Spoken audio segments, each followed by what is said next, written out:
नमस्कार एवरीवन। देखिए हम क्वेश्चन नंबर 10 तक ऑलरेडी कवर कर चुके हैं, तो क्वेश्चन नंबर 11 करते हैं। बोल रहे हैं क्या कि इस solution is to be kept between 68 degree Fahrenheit and 77 degree Fahrenheit. मतलब हमारे पास कोई सॉल्यूशन है, केमिस्ट्री में देखे होगा ना सॉल्यूशंस वगैरह, तो वो हमारे पास टेम्परेचर है। फ़ारेनहाइट कुछ नहीं, टेम्परेचर है, जैसे सेल्सियस होता है।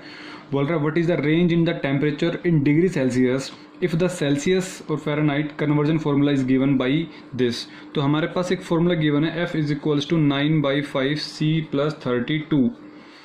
अब एक बात बताओ, आपके पास ये जो सॉल्यूशन है ये किस रेंज के अंदर रखा गया हमारे पास? ये 68 डिग्री से फ़ारेनहाइट से लेकर 77 डिग्री फ़ारेनहाइट के बीच में रखा गया ना।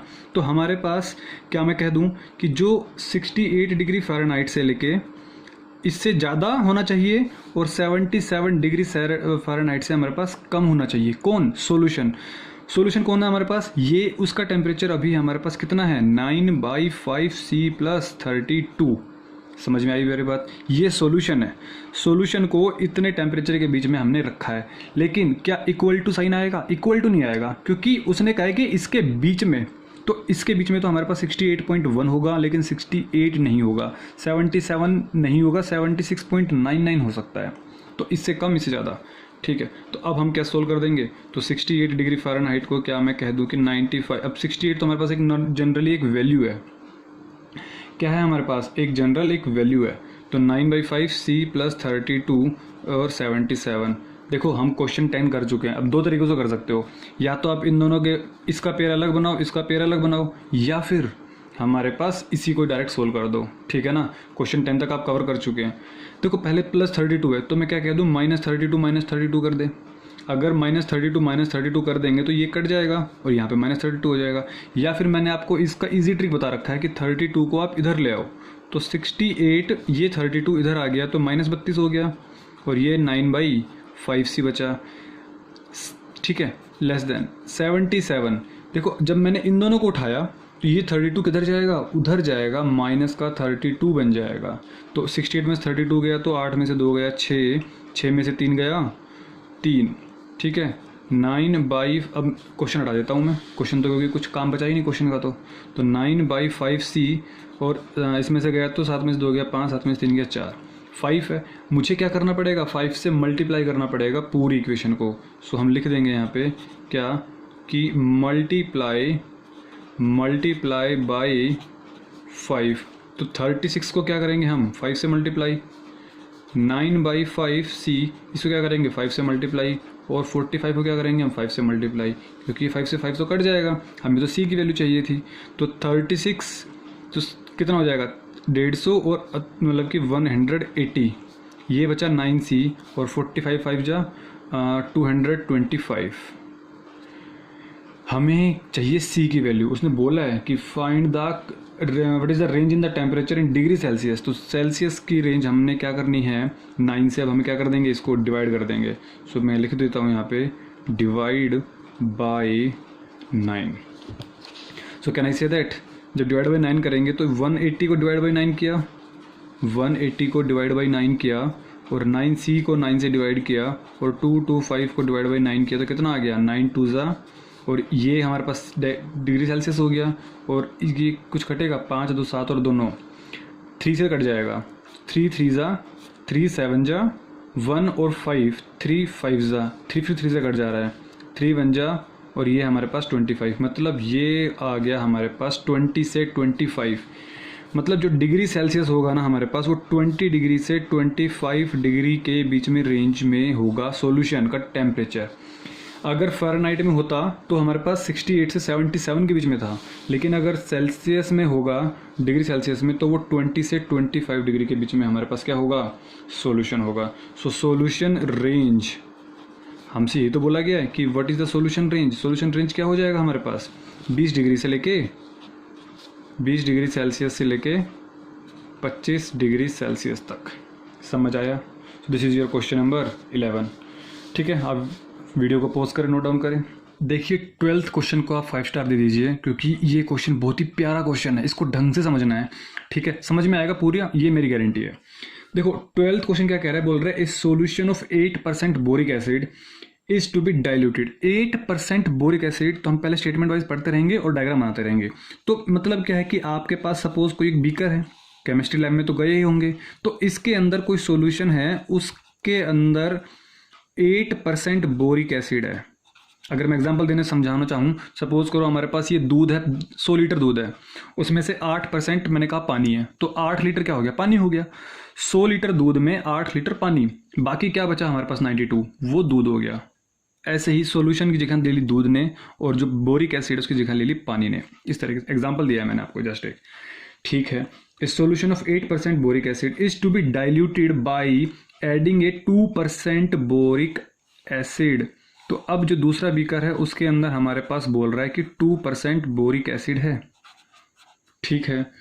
एसिड सॉल्यूशन रिजल्टिंग मिक्सचर का मतलब कुछ नहीं बोल रहा है कि जब आप इन दोनों को ऐड कर दोगे, तो सपोज करो मैंने इन दोनों को मिला दिया, और जब मैं इन दोनों को मिलाऊंगा तो हमारे पास एक नया बीकर बना, उसके अंदर कुछ न, अब बोरिक एसिड जो परसेंटेज यहाँ पे 8 था, यहाँ पे 2 था, तो कुछ अलग रेशो होगा ना, कुछ अलग प्रपोर्शन होगा।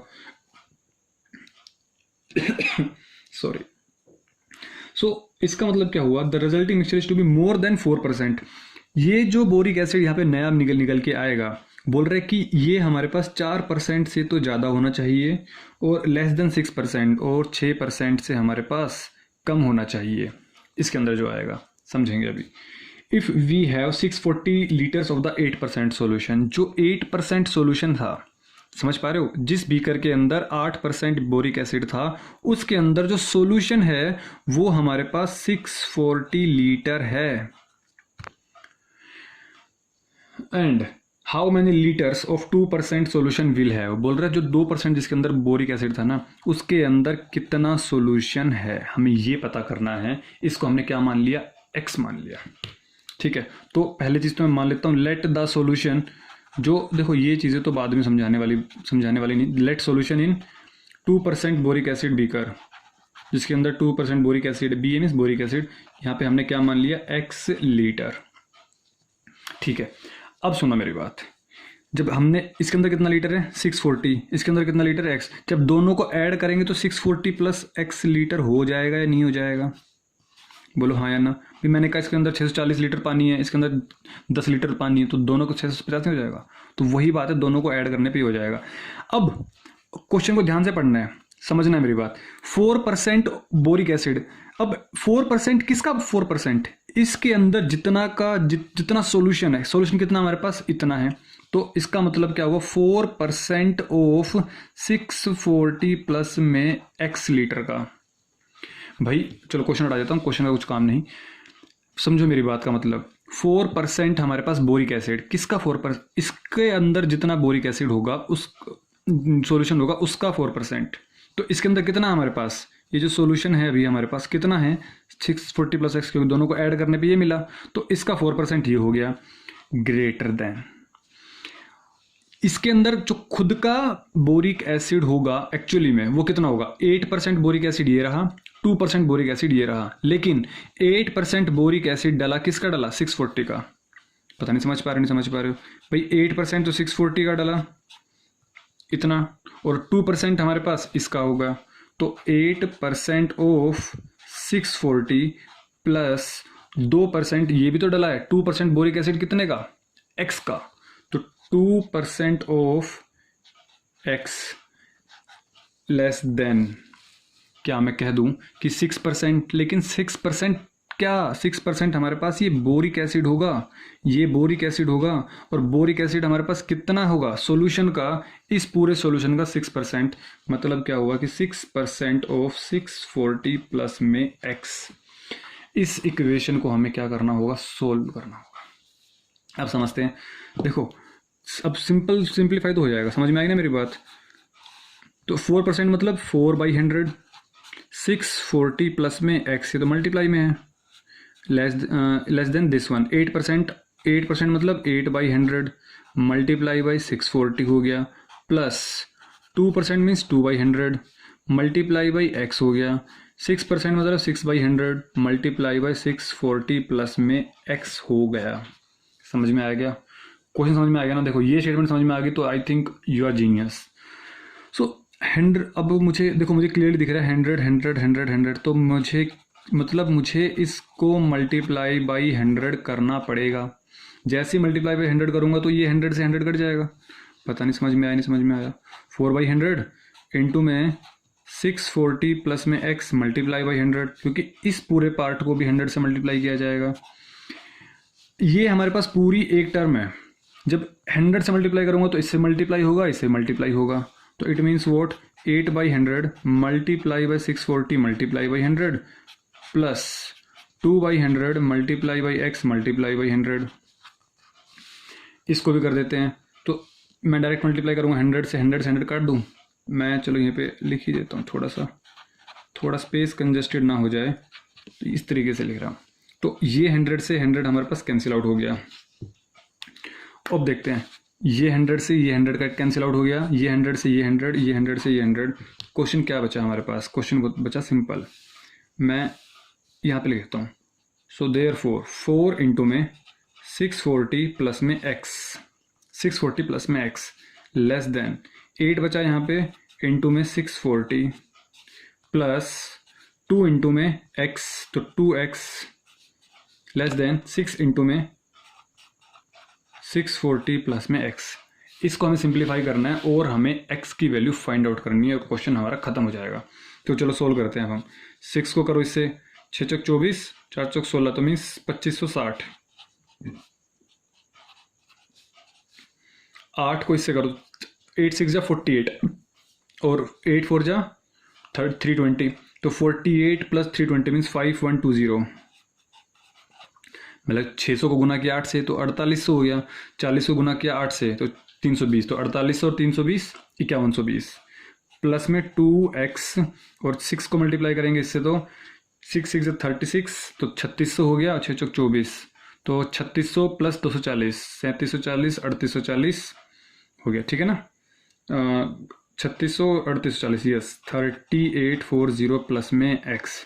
अब इस इक्वेशन को सोल्व करने के दो तरीके हैं, या तो आप पहले इन दोनों का पेयर बना लो, है ना भाई, इन दोनों का पेयर बनाया, फिर इन दोनों का पेयर बनाया और हमारे पास क्वेश्चन सोल्व हो जाएगा, या फिर एक तरीके से लेके चलो। तो हम क्या करते हैं, हम दोनों को अलग अलग पेयर बना लेते हैं, क्योंकि हमें तो क्या चाहिए, हमें चाहिए रेंज। तो 5120 प्लस में 2x कोमा, ये कोमा लगा के अलग ही लिख दे रहा हूँ ताकि कन्फ्यूज़न ना हो। 5120 प्लस में 2x लेस देन 3840 प्लस में x। तो क्या मैं कह दूं कि ये जो 2x है ये इधर आएगा, है ना। हमें देखो x की वैल्यूज एक तरफ करनी है। दो तरीके हैं, अगर आप मेरी जो पहले वीडियोस देख चुके हो तो -2x कर ऐसे भी कह सकते हैं कि सब्ट्रैक्ट -2x ऐसे भी कह सकते हैं, या फिर आप 2x को इधर ले आओ। प्रॉपर वे तो हमारे पास एक्चुअली ये कहता है कि subtracting -2x both side, proper way तो ये कहता है। बट तो 4x इस 2x को मैं इधर ले आता हूँ, तो -2x 5120 ये तो इधर ही था, बट ये जो 2560 है ये उधर जाएगा, तो हमारे पास क्या हो जाएगा, ये माइनस में हो जाएगा। तो 4x में से 2x गया तो 2x, 0 में से 0 गया 0, 12 में 6 गया 6, 0 10 में से 5 गया 5, 4 में से 2 गया 2। चेक कर लेते हैं कि डबल है, बिल्कुल डबल बन रहा है। तो यहाँ से जो x की वैल्यू आएगी कितनी आएगी हमारे पास, 2560 divided by 2। It means what कि अब 2 1 जा 2 2 जा 2 8 जा 0, तो ये हमारे पास x की वैल्यू आ गई। ये समझ में आ रहा है मेरे? 6x इधर है ना, तो इसको 6x को इधर रखो, आप इस 2x को उधर ले जाओ। समझ में आ रही है मेरी बात? 2x को आप उधर ले जाओ तो क्या हो जाएगा, माइनस का 2x। 5120 हमारे पास यहाँ पे था, इसको यहीं रखो। 3840 को इधर ले आओ तो माइनस का 3840। अब इसको सब्ट्रैक्ट कर दो, कितना आता है देखते हैं। ये तो बच गया हमारे पास 2x, 6 में से 2 गया 4x। तो क्या मैं कह दूँ, 0 में से 0 गया 0, 12 में से 4 गया 8, 12 में से 4 गया 8, और 10 में से 8 गया 2, और 4 में से 3 गया 1। तो अब हमारे पास यहाँ पे कितना था, 4x था। तो मतलब ये अब डिवाइड क्या करेंगे हम, 4 से डिवाइड, दोनों तरफ 4 से डिवाइड, या फिर 4 को उठा के सीधा यहाँ पे जनरल ले जाओ। तो 1280 divided by 4 less than x, तो कितना होगा, 4 3 जा 4 2 जा 0, ये हो गया। तो x की वैल्यू 320 से ज़्यादा, 1280 से कम। तो अगर मैं इसको रेंज में लिखना चाहूँ तो 320 से ज़्यादा, 1280 से कम, छोटे से बड़े तरफ जाना है। तो 320 ज़्यादा, इसका मतलब समझ पा रहे हो आप कि जो हमारे पास सॉल्यूशन जो सेकंड बीकर था जिसके अंदर 2% बोरिक एसिड था, उसके अंदर जो सॉल्यूशन होगा वो हमारे पास 320 लीटर से ज़्यादा होगा, 1280 लीटर से कम होगा। ये हमारे पास रेंज पूछी थी, हमने रेंज बता दी।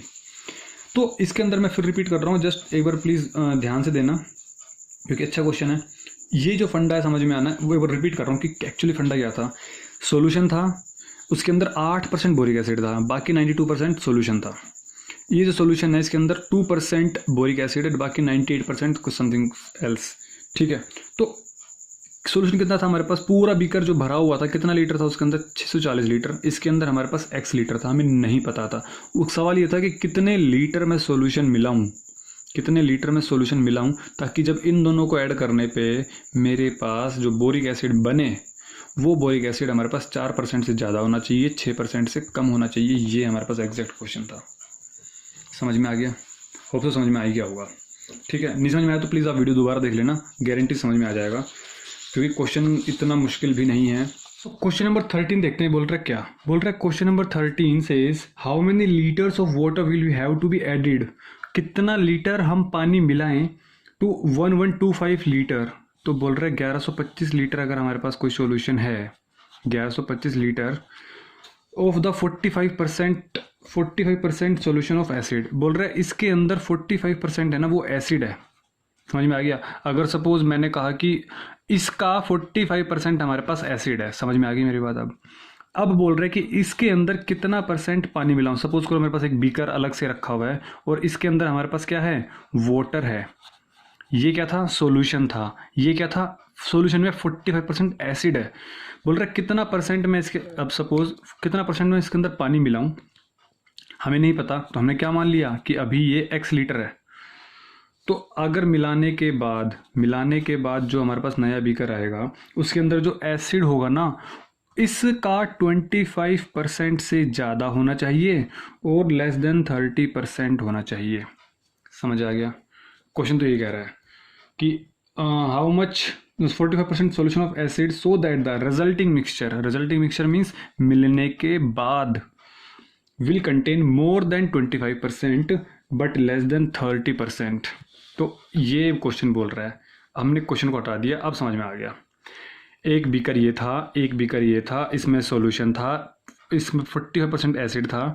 जब एसिड के अंदर पानी मिलाया तो ऑब्वियस सी बात एसिड की जो मात्रा होगी वो कम होगी, क्योंकि पहले 40% था, पानी मिलाया तो पतला ही होगा ना, कम होगा। तो कम कितना होगा, कम कितना होना चाहिए, इससे और इसके बीच में आना चाहिए। अच्छा, ये था 1125, ये था x। जब दोनों को ऐड करेंगे, क्योंकि दोनों को हमने इसके अंदर डाल दिया, तो इसके अंदर टोटल कितना लीटर हो गया, solution plus water 1125 plus x। तो इसके अंदर जो भी है हमारे पास वो 1125 प्लस में x है। अच्छा एक बात बताओ, अब 25% किसका होना चाहिए, इसका। ये कौन है, इतना। तो 25% मतलब 25/100 कर दूं, मल्टीप्लाई बाई 1125 जमा में x। ठीक है, इस बीकर के अंदर कितना % एसिड है, इस बीकर के अंदर एसिड तो सिर्फ इसने नहीं दिया है, इसके अंदर तो एसिड था ही नहीं। तो इस बीकर के अंदर जो एसिड है वो है 45% एसिड। 45% एसिड, परसेंट का मतलब 100। एसिड किसका 45%, सिर्फ 1125 का। इसके अंदर ऐड कुछ नहीं होगा क्योंकि इसके अंदर कोई एसिड नहीं है। इसके अंदर हमारे पास 0% एसिड है, सिर्फ प्योर वाटर है। तो एसिड तो इसके अंदर है ही नहीं। हमें बात सिर्फ एसिड की करनी है। Less than 30%। 30% किसका, इसका 30%। 1125 जमा में x, ब्रैकेट लगा देना ज़रूरी। समझ आ गया? अब हमें सोल्व करना है बस, और कुछ नहीं करना। सो देखो यहाँ पे भी 100 है, यहाँ पे भी 100 है, यहाँ पे भी 100 है। मैं क्या कह रहा हूँ, पूरे इक्वेशन को क्या कर दो आप, मल्टीप्लाई कर दो 100 से, मल्टीप्लाई बाई 100। क्यों, क्योंकि 100 से 100 कट जाएगा, कट गया। तो क्या बचा हमारे पास, 25 1125 प्लस में x, 45 multiply by 1125, 30 multiply by 1125 plus में x। आपको पता है क्योंकि लास्ट चैप्टर के लास्ट में चल रहे हो, तो जब भी ऐसी इक्वेशन बनेगी दो के पेयर बना लो, इन दोनों के पेयर बना लो, एक बारी इन दोनों को पेयर बना लो, एक बारी इन दोनों के पेयर बना लो। तो अगर मैं इन दोनों को पेयर बनाता हूँ तो क्या हो जाएगा, 25 1125 प्लस में x less than 45 multiply by 1125, ये बन गया। कोमा लगा लो चाहे लाइन बना लो, डजेंट मैटर, बट समझ में आ जाना चाहिए। अब एक बारी हमने इन दोनों के पेयर बनाया, तो 45 multiply by 1125 less than 30 multiply by 1125 plus में x। पहले इनको सोल्व करते हैं। देखो मल्टीप्लाई मत करो, अगर मल्टीप्लाई करोगे टाइम लगेगा, तो पहले क्या काम करो, 25 को सिर्फ ऐसे लिख दो कि 25 मल्टीप्लाई बाई 1125, इसको इससे मल्टीप्लाई मत करो, प्लस अब 25 किससे कर दी, अब करेंगे इससे, तो 25x इधर क्या है हमारे पास 45 इंटू 1125। हमें मेन पर्पज़ हमारा क्या है, हमें x की वैल्यू निकालनी है। तो 45 इंटू 1125 ये जो टर्म है जब उधर जाएगी तो क्या हो जाएगी माइनस की, तो 25 इंटू 1125 मतलब क्या कि जो 25x है, देखो यहाँ पे भी 1125 है, यहाँ पे 1125 है, क्या मैं कॉमन निकाल दूँ, जैसे ही मैं कॉमन निकालूंगा यहाँ पे क्या बचेगा 45, यहाँ पे क्या बचेगा 25, तो 45 में से 25 गया 20, 20 को मल्टीप्लाई करेंगे इससे, इसको मल्टीप्लाई करेंगे 20 से, इधर क्या हमारे पास 25x। तो अब दो तरीके हैं, या तो आप इसको मल्टीप्लाई कर दो या फिर 25 को नीचे ले जाओ या फिर डिवाइड कर दो 25 से, क्योंकि कुछ ना कुछ कट जाएगा हमारे पास, देखते हैं क्या कटेगा। तो मैंने कह दिया divide by 25, divide by 25 means इसको भी 25 से भाग, तो 25 से 25 कट गया, इसको भी 25 से भाग कर देते हैं, तो 1125 गुना में 20 भाग बाई 25, देखते हैं कुछ कट रहेगा। 5 4 जा 5 5 जा 5 से कट जाएगा, 5 1 जा 5 2 जा 10 1 2 5 2 जा 10 2 5 5 5 जा 25 मीन्स 2 2 5 मल्टीप्लाई बाई 4, हमारे पास ये नंबर्स बचे। चेक कर लो, गलती नहीं होनी चाहिए, 5 4 जा 5 5 जा, तो 5 से कट की करेंगे तो हमारे पास कितना आ जाएगा 5 5 दूनी 10 1 2 5 दूनी 10 2 5, हमारे पास ये बचेगा। अब हमें क्या करना होगा, x की मल्टीप्लिकेशन करनी होगी किससे, 2 to 5 multiply by 4, so 2 to 5 multiply by 4 कितना हो जाएगा 200 चौका 800 और हमारे पास ये 900, इसका मतलब x की वैल्यू 900 से कम होनी चाहिए, इससे हमारे पास ये चीज़ निकल के आ गई। अब हम बात करते हैं इस वाले पार्ट की, इस वाले पार्ट में वही पैटर्न करना है, 45 मल्टीप्लाई बाई 1125 लेस देन 30 को पहले मल्टीप्लाई कर देते हैं 1125 से, फिर 30 को मल्टीप्लाई कर देते हैं हम x से। सो हमें तो x की वैल्यू चाहिए, तो x की वैल्यू को हम रखेंगे अपने पास, इस वैल्यू को उठा के हम इधर ले जाएंगे, तो 45 मल्टीप्लाई बाई 1125 30 मल्टीप्लाई बाई 1125 और ये हमारे पास क्या हो जाएगा 30x। तो क्या मैं कह दूँ कि 1125 में मैंने कॉमन निकाला, क्योंकि यहाँ पे भी तो कॉमन निकालना तो क्या बचेगा 45 माइनस में 30 लेस देन 30x, तो कितनी वैल्यू बची हमारे पास 1125 मल्टी 45 में से 30 गया 15, ये हमारे पास 30x। ये मल्टीप्लाई में क्या मैं कह दूँ दोनों तरफ 30 से डिवाइड कर दो, क्योंकि 30 यहाँ से कट जाएगा, यहाँ पे 30 आ जाएगा हमारे पास, तो मल्टीप्लाई बाई 15 डिवाइडेड बाई 30, यहाँ पे 30 डिवाइड करें 30 से 30 कट जाएगा, तो x। सो अब क्या मैं कह दूँ कि 15 1 जा 15 2 जा 1125 डिवाइड बाई 2, तो 2 1 जा 2 से कट करो, 2 5 10 1 2 2 6 12 2 दूनी 4 1 0 5, इट मीन्स वॉट कि हमारे पास जो वैल्यू बची वो 562.5x। जब हमने इन दोनों इक्वेशन को मर्ज किया मीन्स जोड़ा, तो हमारे पास x की वैल्यू क्या निकल के आई, जो कम वाली वैल्यू है इसको उधर रख के और ज़्यादा वाली वैल्यू इधर, मतलब 562.5 562.5 से ज़्यादा होना चाहिए, 900 से कम होना चाहिए। क्या पानी, इतना लीटर से पानी हमारे पास कम हो, इसी रेंज में हमारे पास वाटर होना चाहिए। जब मैं इतना पानी इसके अंदर मिलाऊंगा तो हमारे पास जो एसिड होगा वो 25% से 30% के बीच में हो जाएगा। समझ आया मेरी बात? तो ये हमारे पास क्या है, this is the range of the water. इसको लिख दो यहाँ पे कि व्हाट रेंज ऑफ वाटर। बोलो क्वेश्चन समझ में आया नहीं समझ में आया? ठीक है, this is your question number 13। समझ में नहीं आया तो प्लीज़ वीडियो दोबारा देख लेना एक बार, समझ में आ जाएगा, do not worry about that. So question number 14 पे चलते हैं। बोल रहा है क्वेश्चन नंबर 14 क्या, देखते हैं। देखो क्वेश्चन 14 सिंपल है। बोल रहे कि if an IQ of a person is given by the formula, एक बंदे का IQ है ना, जो हमारा IQ होता है MA divided by CA into में 100। बोल रहा है फिर MA is a mental as, जो M है वो मेंटल एज है, CA is a chronological age. तो इफ़ 80 से जो IQ है वो 80 से 140 के बीच में है for a group of 12 years old children, 12 साल का जो बच्चा है उसके लिए। देखो जो हमारी उम्र होती है उसको क्रोनोलॉजिकल एज बोलेंगे। तो इट मीन्स वॉट कि जो आपके पास क्रोनोलॉजिकल एज है CA है, चलो पूरा लिख देता हूँ, क्लोरो नहीं,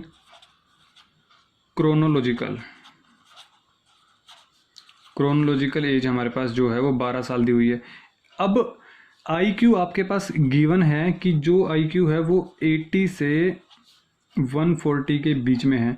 IQ की वैल्यू कितनी है हमारे पास, ये MA/C है। तो पूछ रहा है कि find the range of the mental as पूछा है। तो क्या मैं कह दूं कि 80 से बड़ा इक्वल टू IQ की हमारे पास क्या वैल्यू है, MA/CA इंटू में 100। ये हमारे पास ही हो गया। हमसे मेंटल एज की रेंज पूछी है ना, तो क्वेश्चन हटा देते हैं। सो अब कर देते हैं इसको सोल्व। देखो 80, MA हमसे पूछा है, CA की वैल्यू कितनी है 12, 140। पेयर बना लो या फिर ऐसे ही ऐसे कर लो, पूरी इक्वेशन को 12 से मल्टीप्लाई कर दो, पूरी इक्वेशन को 12 से मल्टीप्लाई। सो मल्टीप्लाई, मैंने दोनों तरीके आपको बताए, जो तरीका आपको पसंद आता है उस तरीके से करो, या तो पेयर बना के या फिर ऐसे ही। तो 80/12 हो जाएगा, MA multiply by 100 multiply by 12 हो जाएगा, नीचे 12 था और ये हमारे पास 140 मल्टीप्लाई बाई 12। तो 12 से 12 तो हमारे पास यहाँ से कट गया। अब यहाँ पे क्या है 100 है, तो हमें क्या करना पड़ेगा, अब 100 से डिवाइड करना पड़ेगा। तो लिख दो divide by 100। So can I say that what, 80 multiply by 12 divide by 100। MA देखो 100 से 100 कट जाएगा, ठीक है। अब 140 मल्टीप्लाई बाई 12 डिवाइडेड बाई 100, कुछ कट रहा है तो काट दो। एक 0 से एक 0 कट गई, 2 5 ज़ा 2 4 ज़ा, एक 0 से एक 0 कट गई, 2 5 ज़ा 2 7 ज़ा। इट मीन्स वॉट, आपके पास जो रेंज आई है वो कितनी है, ये 4, यहाँ पे 4 12 ज़ा 48, तो 48 डिवाइडेड बाई 5 से लेके MA की जो रेंज है 12 7 84, 84 डिवाइडेड बाई 5, ये हमारे पास रेंज आई है किसकी, मेंटल एज की, range of the mental as. लेकिन अगर इसको पॉइंट्स में डिनोट करना चाहो तो हम एज उसमें भी तो कर सकते हैं। 5 9 जा 45, 30, तो 9.6 से लेके इसको करेंगे तो कितना हो जाएगा, 5 1 जा 5 3 4, तो 5 6 जा एंड 8, तो 9.6 से 16.8 हमारे पास क्या है, range of the mental age. तो this is your last question. So hope so आपको चैप्टर 6 कंप्लीट समझ में आ गया होगा। अगर कोई डाउट है तो प्लीज़ कमेंट बॉक्स में कमेंट ज़रूर करें, ठीक है। सो मिलते हैं नेक्स्ट क्लास में एक नए चैप्टर के साथ। आपका मिससेलेनियस के साथ साथ आपका चैप्टर कंप्लीट होता है। और नोट्स के लिए आपको फिर रिपीट करता रहता हूँ कि नोट्स आपको टेलीग्राम ऐप पर मिल जाएंगे। इनफेक्ट क्लासेस सर्च कीजिएगा, वहाँ पे जुड़ जाइए ताकि जब भी मैं नोट्स डालूँ आपको मिल जाए, ठीक है। सो मिलते हैं नेक्स्ट चैप्टर के साथ, तब तक के लिए टेक केयर, अपना ख्याल रखिए, स्वस्थ रहिए, मस्त रहिए।